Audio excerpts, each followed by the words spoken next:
இதில் நம்ம 2 கப்பு உளுந்து, கருத்த உளுந்து எடுத்து நல்லா கோல்டன் ப்ரௌனாக வறுத்து கோரிக்கணும்.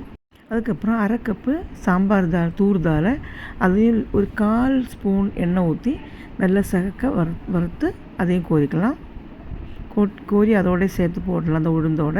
அதுக்கப்புறம் 1/4 கப்பு கடலைப்பருப்பையும் நல்லா சகக்க வறுத்து இதோட சேர்த்துக்கலாம். அப்புறம் ஒரு 1/4 கப்பு கொத்தமல்லி விதையும் நல்லா சகக்க வறுத்து கையால் அமுத்துனா அமுங்கணும். அந்த மாதிரி நல்லா வறுந்துடுச்சுன்னா அதையும் இதோட சேர்த்துக்கலாம்.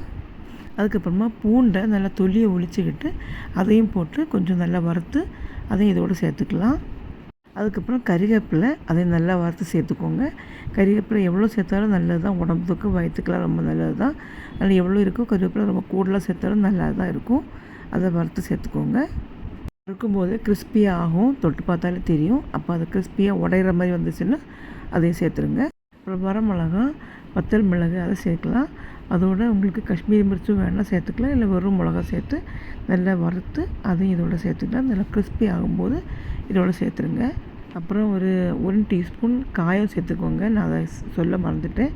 காயமும் சேர்த்து இதை நல்லா பொடித்து உப்பு சேர்த்து நல்லா நல்லபடியாக மிக்ஸ் பண்ணி எடுத்து வச்சுக்கோங்க.